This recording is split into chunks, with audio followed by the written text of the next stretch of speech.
Galera, o Yuji finalmente despertou seu poder oculto, e agora o Sukuna tá com medo de levar a pior. Quer saber tudo o que aconteceu nos spoilers do capítulo 156 de Jujutsu Kaisen? Então vamos nessa. Fala galera, Charles Barros aqui. O capítulo começa com mais um flashback do Satoru Gojo, e é impressionante o quanto o autor continua trazendo o personagem de volta toda semana, mas fica fazendo piadas quando os fãs teorizam que ele vai voltar. No flashback, o Gojo aparece dando uma pequena aula, explicando sobre o funcionamento do Black Flash, depois que ele é perguntado se conseguiu usar o golpe intencionalmente, mas o professor responde que ele não podia fazer isso, mesmo com 6 olhos, e que o uso do Black Flash dependia da sorte. Com essa, já podemos colocar mais uma coisa em que os 6 olhos são inúteis, além do fato dele ser cego para os cortes do Sukuna.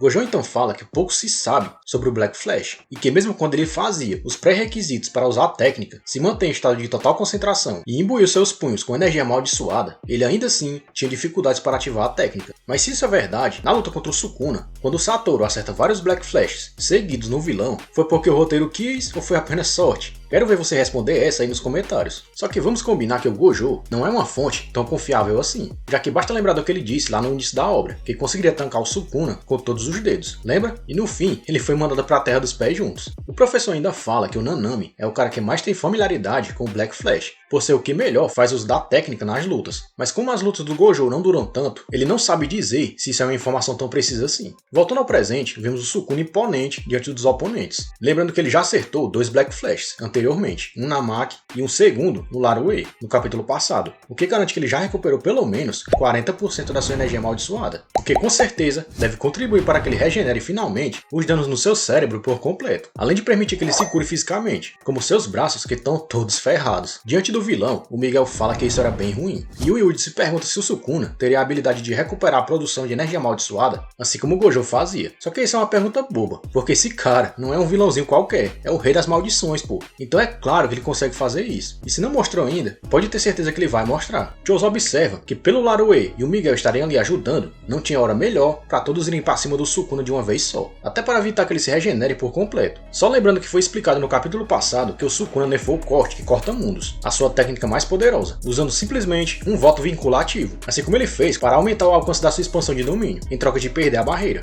Mas aqui foi para que ele acertasse o Gojo sem requisito nenhum. Por isso, para ativar a mesma técnica de novo, o Sukuna precisaria de 3 requisitos: recitar encantamentos, fazer sinais de mão e mirar para onde ele queira acertar o corte. Só que vamos combinar que isso nem chega a ser um nerf, porque ele pode fazer isso em uma fração de segundos, sendo que ele só precisa mesmo de um par de braços intactos. E é isso que está preocupando os feiticeiros ali no campo de batalha. É por isso que o Choso já chuta uma barra de ferro na direção do Yuji, que já entende o plano. Enquanto isso, a Maki aparece bem de trás do Sukuna, com sangue nos olhos, dando uma espadada nele, que defende por pouco. Mas isso é o suficiente para que o Itadori crave essa barra de ferro, prendendo o Rei das Maldições na parede. Só que a batalha é frenética e não dá tempo nem de respirar, porque o Choso já pula para cima do vilão, acertando uma supernova que destrói tudo ao redor. Sukuna consegue se livrar de boas da explosão, mas a Maki não dá descanso para ele, e já tenta acertar o vilão em cheio com a Devoradora de Almas. Porém, diferente do embate anterior contra a não feiticeira, dessa vez o Sukuna consegue parar a espada com uma das mãos, usando energia amaldiçoada, do mesmo jeito que ele parou a espada do Yuta nos capítulos passados. Maki começa a usar todo o potencial da sua restrição celestial, se movimentando em uma velocidade absurda ao redor do cenário, parecido com o que o Toji já mostrou, tanto em sua luta contra o Gojo, quanto na vez em que foi revivido, o que deixa o Choso abismado, porque ele observa que a Zenin está usando o próprio ar como apoio para se impulsionar naquela velocidade. E na hora, eu lembrei do Gai fazendo o mesmo com os 8 portões abertos em sua luta contra o Madara lá em Naruto Shippuden. O Sukuna se empolga tanto com os feitos de velocidade e força bruta da Maki que ele faz o seu terceiro Black Flash, olha isso, acertando a não feiticeira de novo e mandando ela pra longe. Só que antes da Maki parar, o vilão já manda mais cortes pra cima dela. O bicho tá doido, tá querendo finalizar os feiticeiros sem dó nem piedade. A Maki analisa que esses últimos cortes, além de terem ficado mais rápidos, eles ainda cravam mais fundo que os da última vez, o que significa que a energia amaldiçoada do vilão aumentou. É claro, né? O cara não para de acertar o clarão negro em todo mundo. Parece que a sorte também é um superpoder do Sukuna. O mais impressionante não é nem o Sukuna estar acertando o Black Flash repetidas vezes, porque a gente já viu que tanto o Gojo quanto o Nanami já fizeram isso. Mas a Maki está tancando os cortes do vilão a queima-roupa e ainda está de pé. Tudo bem, a gente sabe que por causa da restrição celestial, o corpo dela é mais resistente que diamante, mas ela não tem a habilidade de se regenerar, o que seria muito mais eficiente em uma luta contra o Sukuna. Isso me deixa bem preocupado, porque ela pode cair a qualquer momento, definitivamente. Vendo que a Maki ainda está de pé, o Sukuna já prepara para lançar mais cortes para cima dela. Só que o Choso bloqueia com mais uma supernova. Porém, o vilão desvia e já manda um cruzado de desmantelar em direção ao irmão do Yuji, que se distrai, permitindo que o vilão pegue ele de surpresa, agarrando ele na retaguarda pela gola e esmagando o Chozo com toda a força contra um muro, completando o combo com mais um Black Flash, que já é o quarto nessa luta. Chozo mostra que se protegeu com armadura de sangue, antes mesmo de ser jogado contra o muro, e fala que não importa se o Sukuna tá usando ele como saco de pancadas, para recuperar sua energia amaldiçoada, desde que o Yuji acerte o vilão com seus punhos. Lembrando que os golpes do Itadori são essenciais para perturbar o controle que o vilão tem da alma do Megumi. Eu só me pergunto se esse plano ainda continua de pé, sendo que eles já tentaram salvar o filho do Toji, mas o cabeça da família Zenin não quis ser resgatado. E rapidamente fazendo um disclaimer aqui, pra mim esse plano é inútil, e eles deveriam focar mais em acabar de vez com o Sukuna, e não ficar tentando salvar o Megumi. Mas como Kenjaku passou o controle da fusão do Tengen, que é a maior ameaça para o Japão atualmente, acima do Sukuna, para o filho do Toji, talvez essa seja a única forma de evitar que o país seja tomado por uma maldição gigantesca extremamente poderosa.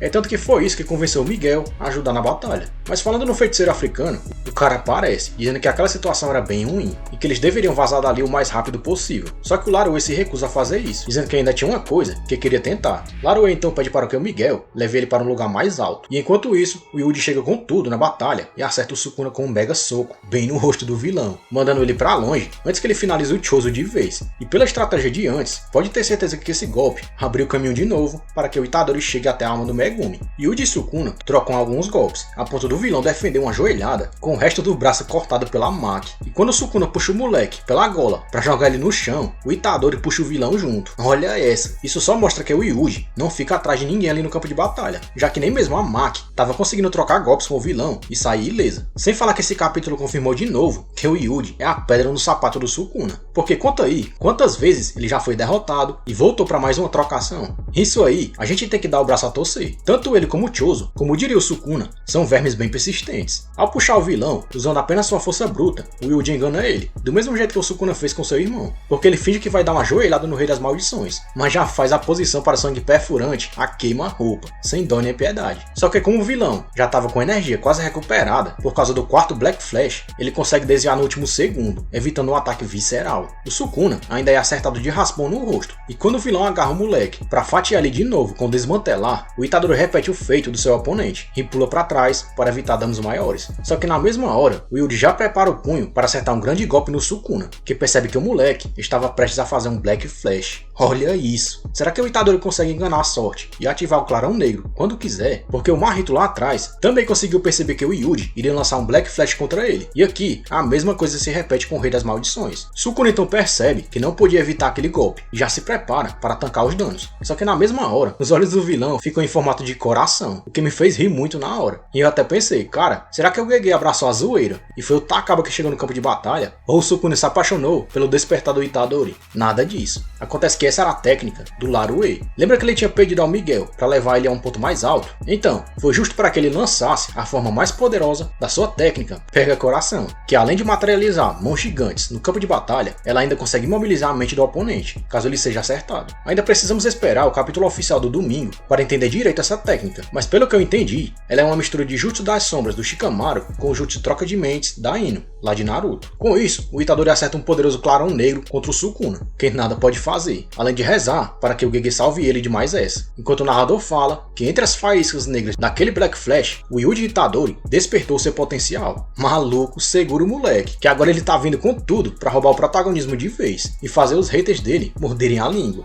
Não satisfeito em acertar o ataque, que eu aposto ter sido o maior Black Flash que já vimos até aqui em Jujutsu Kaisen, o Yuji já prepara um segundo ataque para cima do Sukuna, e o capítulo termina focado no olhar do Yuji. Será que ele tá mega concentrado? Ele entrou na forma Berserk? Ou ele viu alguma coisa chegando no campo de batalha? Isso a gente só vai saber mesmo no próximo vazamento de Jujutsu Kaisen. Vale destacar que, segundo o próprio Chozo, nos capítulos passados, quanto mais poderosos são os golpes do Yuji, mais dano ele pode causar na técnica de controle de almas do Sukuna, e assim libertar o Megumi. A pergunta que fica é, quantos golpes desse o Itadori ainda precisa acertar? Porque eu não acho que o Laruê vai conseguir segurar o vilão por muito tempo. E uma vez livre, o Sukuna vai conseguir fatiar todo mundo ao redor dele. E é isso inclusive que está impedindo dos feiticeiros imobilizarem o vilão. Sem falar que depois de receber esse poderoso Black Flash, o Sukuna não vai conseguir usar a energia amaldiçoada reversa para se curar, pelo menos por enquanto. Mas com tudo isso que eu falei aqui, como será que o Rei das Maldições vai escapar dessa? Se eu tivesse que apostar, eu diria que é agora que ele vai usar o seu trunfo, a fusão com o Tengen, porque ele não tem mais o que fazer, e se demorar mais, ele vai perder o controle da alma do Megumi de vez. Sem falar que, narrativamente falando, a história não avança já faz um tempo, e alguma coisa grande precisa acontecer, senão a gente vai terminar 2024 exatamente como começou, com os feiticeiros caindo e voltando para lutarem contra o vilão. Dito isso, será que o Sukuna vai lembrar de alguma técnica lá da era Heian que ele tinha esquecido?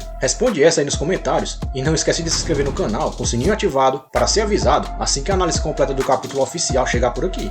Valeu!